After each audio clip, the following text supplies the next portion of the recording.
Now, East African countries tabled their budget the same week. The World Bank warned that higher borrowing costs will essentially dampen economic development plans for developing countries. Now, it seems, based on what Kenya and Uganda put together, that they essentially took that advice, crumpled the piece of paper it was on, and tossed it right out the window. The deficits are extremely high for the next fiscal year. We'll be asking in the next half hour, where exactly does this leave them? How will they raise the money to fund all these expensive spending plans?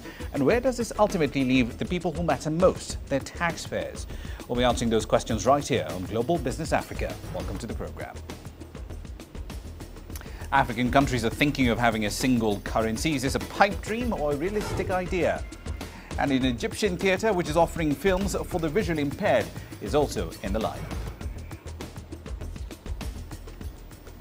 Now then, let us start tonight in East Africa, picking up, as it were, from where we left off on Thursday with a far deeper review of the fine print in the budgets from 4 East African countries. Opposition legislators in Uganda say the government there lacks any sense of fiscal discipline, and they're accusing it of spending way too much money on the country's military. In its defense, the government argues that its $7.6 billion budget strikes the right balance, it says, between protecting the nation from potential terror attacks and stimulating future growth at the same time. As Michael Beleka reports, however, the success or failure of this budget is critical if the nation is to achieve the target growth of 5.3%. The government says a recent reassessment of the economy shows it is worth $25 billion, 17% larger than before. The finance minister attributes this growth to the country's continued development of infrastructure, and he says investments in roads and energy will take a huge chunk of Uganda's 2015-2016 budget, worth $7.6 billion. Governments continue focus on infrastructure investment will enhance regional integration, develop Uganda's oil sector. This will unlock private sector activity, stimulate growth, and generate much needed tax revenues to finance other deserving needs. But defense and security will take a major share of the country's budget. Uganda continues to face terror threats, and with an allocation of over $500 million, the government hopes to boost counter-terrorism measures and enhance the capacity of the armed forces. These resources will be utilized to further professionalize the armed forces and other security organs. Specific emphasis will be placed on the acquisition of modern weaponry, strengthening intelligence capacity, training, and welfare. Opinion, however, is divided on the resources allocated to defense. We feel that these are areas of budgeting discipline and budget linkage and corruption. The resource which is being used for defense could be put in agriculture, you get me? You establish industrial park and value addition chain so that you link the infrastructure, the road network, the power to production and value addition. On the sidelines of the national budget reading, President Museveni also launched the country's second development plan for the next 5 years.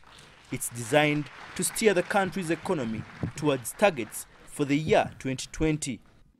By the end of this one, you are going to have graduated from the LDCs, least developed country status, to lower middle income status. The strength in the U.S. economy has been blamed for weakening Uganda's local currency by almost 20%. But the government remains hopeful for a steady economy moving forward, improving security, business environment, and better service delivery. Michael Beleka, CCTV, Kampala. Now then, Kenya, on the other hand, did something completely different. It levied additional taxes on what many here see as a highly sensitive commodity, fuel.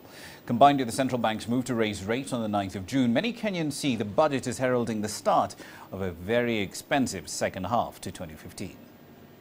Kenyans are bracing for price rises following a budget that sought to increase government revenue through higher taxes.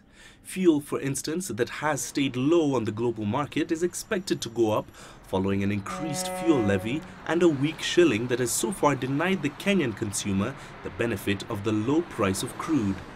In a country without reliable power supply, the cost of fuel mostly affects other commodities as manufacturers factor it in their pricing. Given the increase in fuel prices, the transport and food sectors will be affected because a lot of things depend on transportation. So if fuel prices increase, prices for other commodities will also have to increase. I believe the common mwananchi was the biggest loser in this year's budget. The fuel levy that has been put on the fuel is going to affect all other sectors of economy, with the increment being felt right from the bus fare to other areas that are fuel starved. The housing sector was also affected. Landlords will be required to pay 120 Kenya shillings, just above $1, on every $10 they collect as rent, which could give them an excuse to increase rent.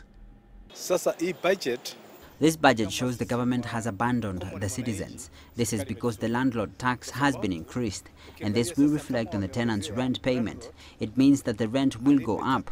We know the tenants are contracted workers. Someone who pays rent doesn't have financial stability. Taxes will also increase on alcoholic drinks and cigarettes.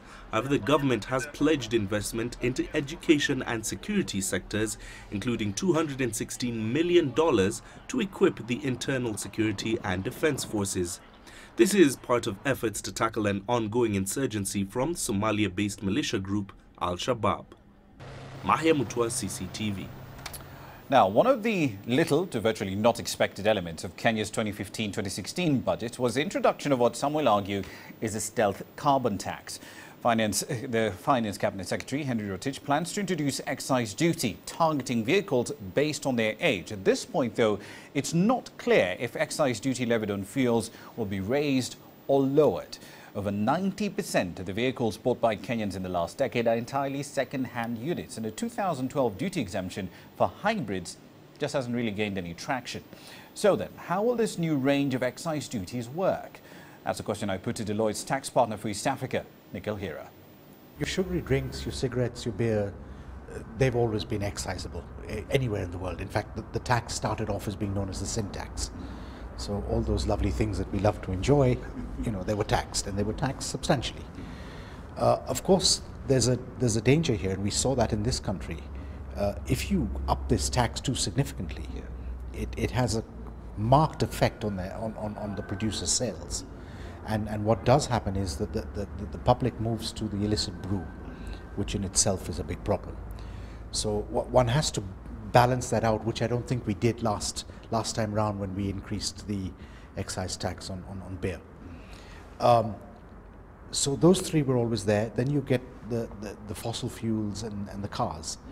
Commonality between them, carbon emissions. Yeah. So we're looking here at green tax almost. The other one that he said, that he specifically mentioned, was plastic bags, non-biodegradable plastic bags. So again, the green element is coming into it.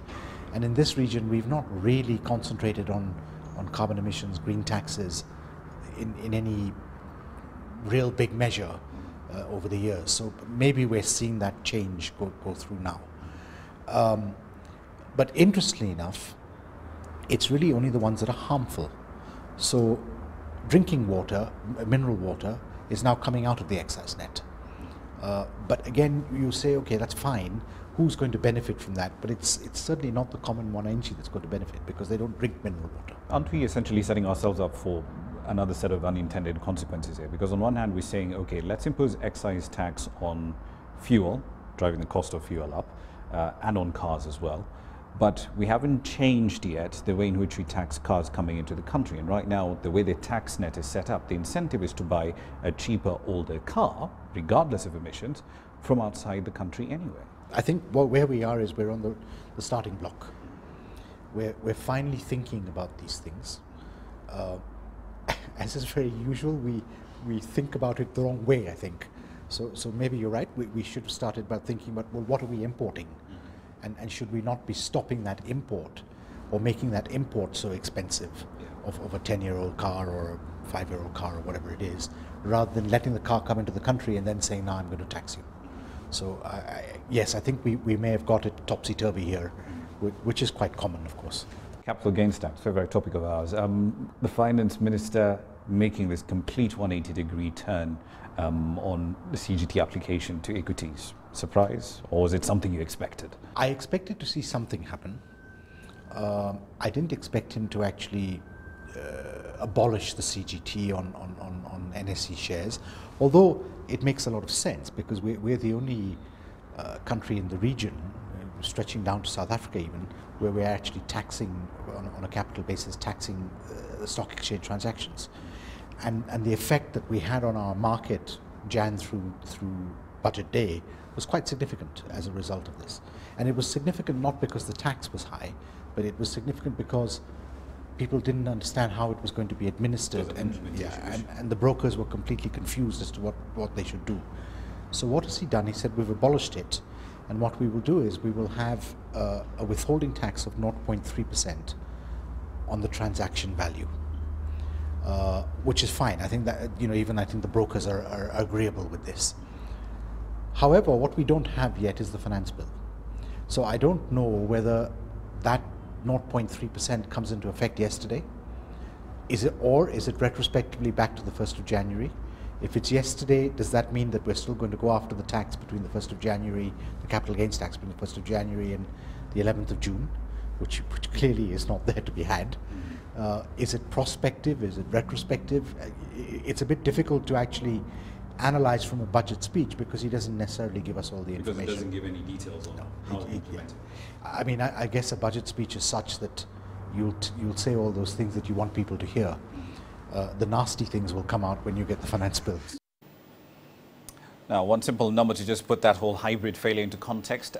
2010 to 2012, total number of hybrids imported into Kenya, 88. Barely gained any traction, so to speak. Right then, onto a bit of innovation from East Africa now. A Kenyan university has launched the nation's first locally designed and assembled computer for the retail market.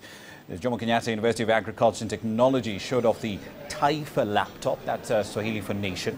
It's funded by a combination of private sector and government money. Kenya has been growing its reputation as an innovation hub in East Africa, with the government embarking on an ambitious plan to build an entire technopolis right outside Nairobi, the capital. It's called Konza.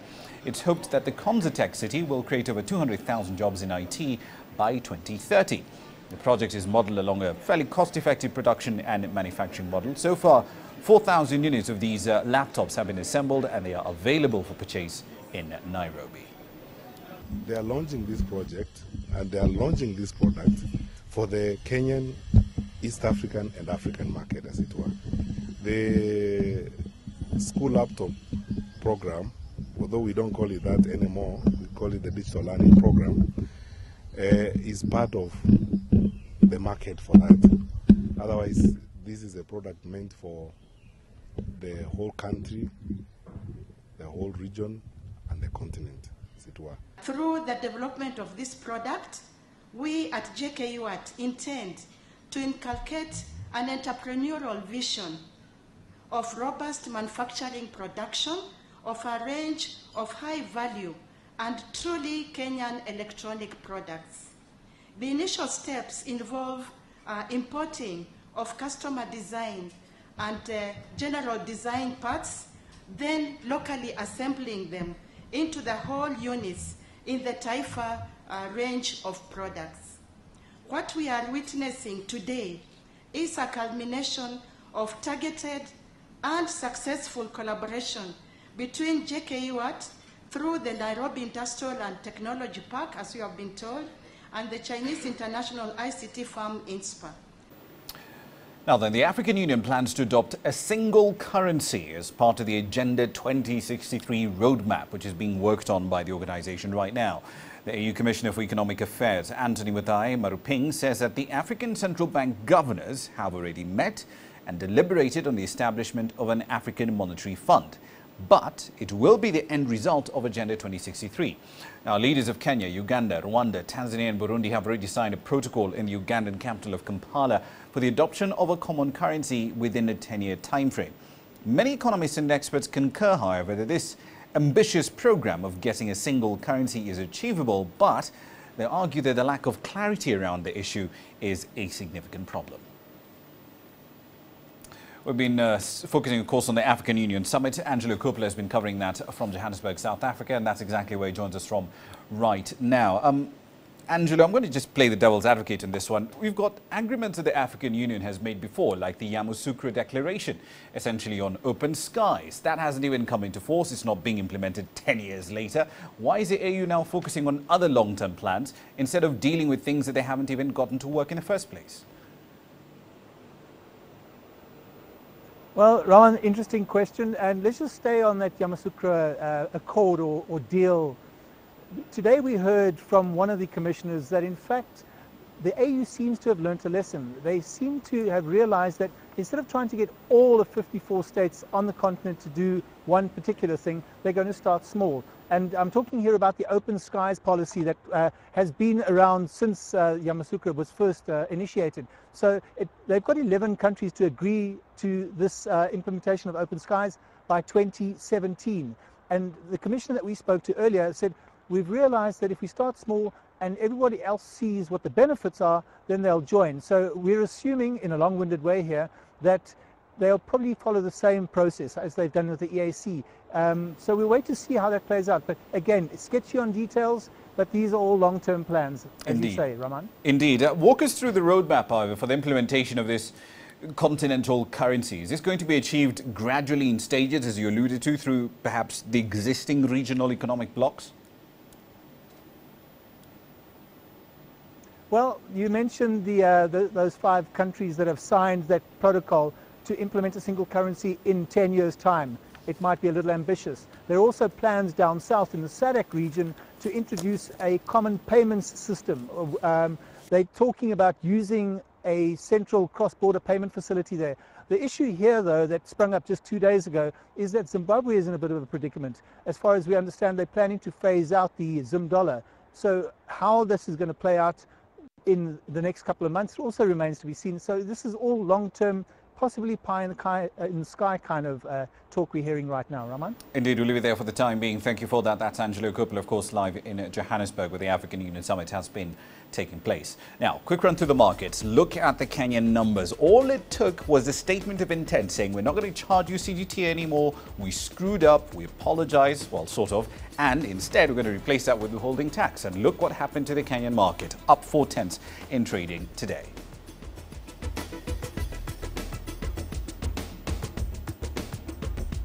We'll be looking at Uganda's plastic ban. It offers employment opportunities for young people. And vendors in Harare defy government directives to vacate the streets. We'll have their story shortly.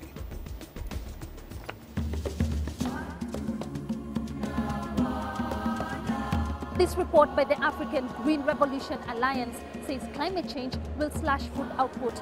Within the next 30 years, the number of malnourished people in sub-Saharan Africa could jump nearly 40%.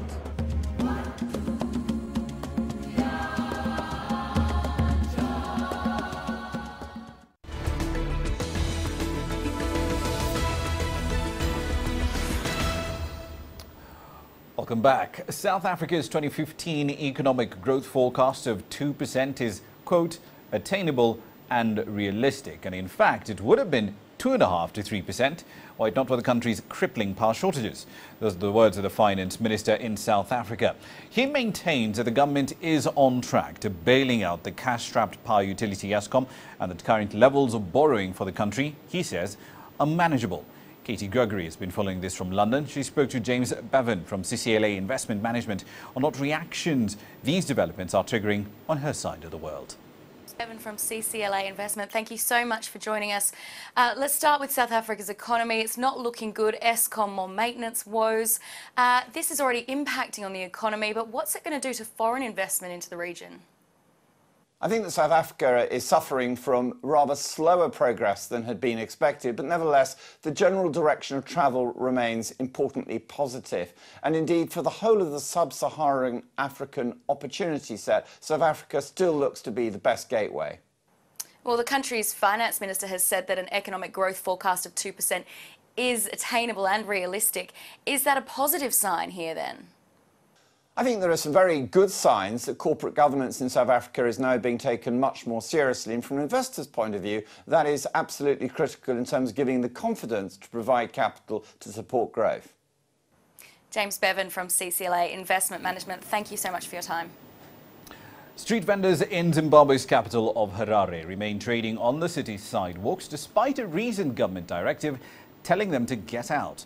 That ban is aimed at cleaning up the city's image, but between soaring unemployment and precious few job opportunities, the street vendors say they have no options but to sell their goods illegally. These street sellers say they have little choice but to defy the government's ban. For many, selling cheap clothing, cell phones, groceries and vegetables, the only job they can find. I'm surviving on the streets. It's on the streets that we're making a living, looking for money to take care of our families because there is no employment. But the government says the influx of street sellers has created congestion and damaged the city's visual appeal. Despite the government ban coming into effect earlier this month, vendors aren't moving. I think that it's outright insanity for the government to say they want to clear out the streets. If they are going to clear out the streets, where are the vendors that are going to sell their merchandise? We have about 95% unemployment. Who is going to employ those people? All we need is simple and straightforward. Regime change. Compounding the unemployment issue, regular industrial action, which has forced many companies to downsize and lay off workers, in turn contributing further to the jobless rate. Some estimates put Zimbabwe's unemployment at over 80%, although the government maintains it's only 11%. Poverty, what it does sometimes, it transfers individuals from productive sectors of the economy to move towards what we consider to be menial or peripheral activities in order to survive. So by seeing the rampant spread of these vendors, it could be a symptom of poverty which is grinding on the ordinary citizens as they try to scale themselves from the marauding poverty levels by trying to look for employment. So while employment and economic opportunities remain scarce, it seems these vendors will keep plying their trade despite efforts to move them on. Andrew Thompson, CCTV. Now, while the Ugandan government's move to ban plastic bags may have been designed ostensibly with environmental goals in mind, it's also got some interesting economic ones. It's helping young people get employed. However, as Isabel Nakiri reports, the industry continues to grow and paper bag makers are increasingly concerned about the rising cost of materials. In a small room in downtown Kampala, a group of young people are sticking glue on craft paper, shaping it to form paper bags.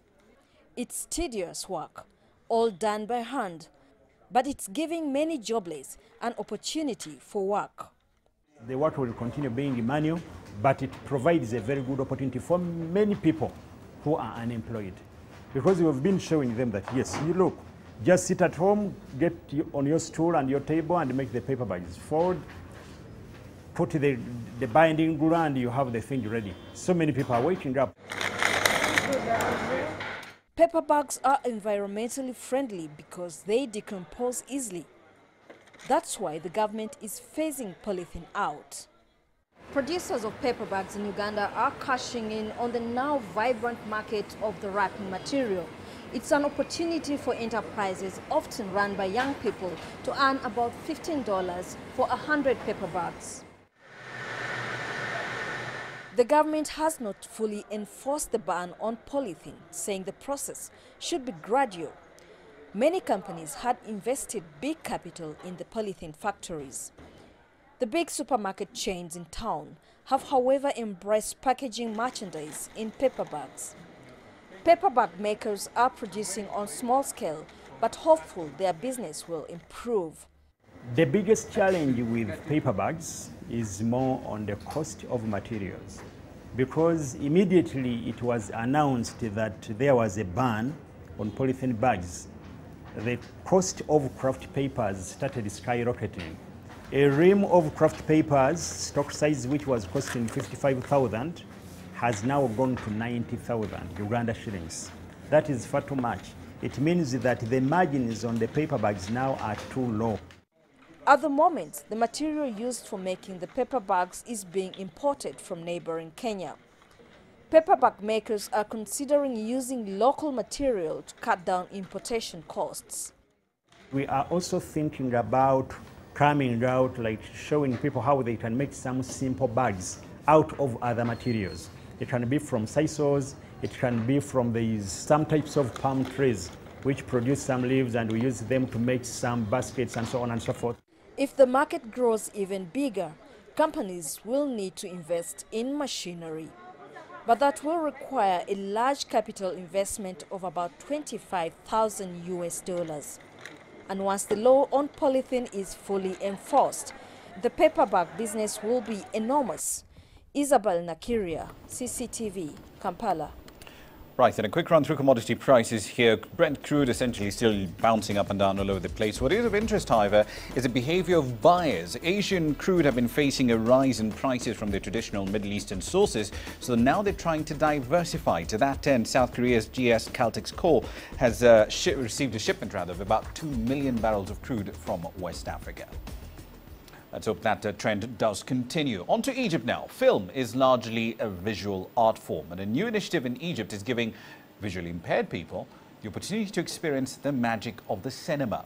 A theatre in Cairo started to screen movies using an innovative technique to open up the cinematic world to visually impaired people. Another screening is about to get underway at the Zoya Art House Cinema in downtown Cairo. However, this is not your average cinema experience. These moviegoers are visually impaired. Along with the dialogue, they're also hearing a description of what's happening on screen. I loved this dubbing idea, as I was used to accompanying a colleague who would describe the movies to me during the film by describing the places and the characters and the things that I couldn't see. As the radio slogan says, you hear as you can see. Here in this cinema, we see, listen and enjoy exactly as any cinema goer in society.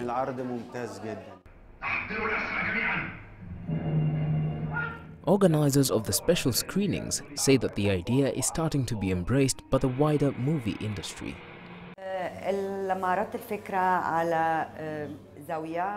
When I presented my idea to Zoya Cinema in Matur International Movie Company, they welcomed it so much. Then we cooperated in presenting the screening for the blind moviegoers. It is hoped that the initiative will gather momentum and spread further throughout the region, giving more visually impaired people the chance to feel the thrill of the movies. The first initiative is to introduce festival films to an Egyptian audience who rely only on commercial movies. And we've been a year and a half working on this in Zaya. And the second initiative is showing a film to blind people through dubbed commentary. With more films being adapted for the visually impaired, these viewers will soon have a wider selection of movie-going options to choose from. Leslie Murungu, CCTV. And that's where we leave it in this edition of Global Business Africa. As always, we value your feedback and your ideas. Send it all to this email address, globalbusinessafrica@cctv.com. As always, the news continues on Facebook and on Twitter. We'll see you over there. Thank you for watching. See you on Monday.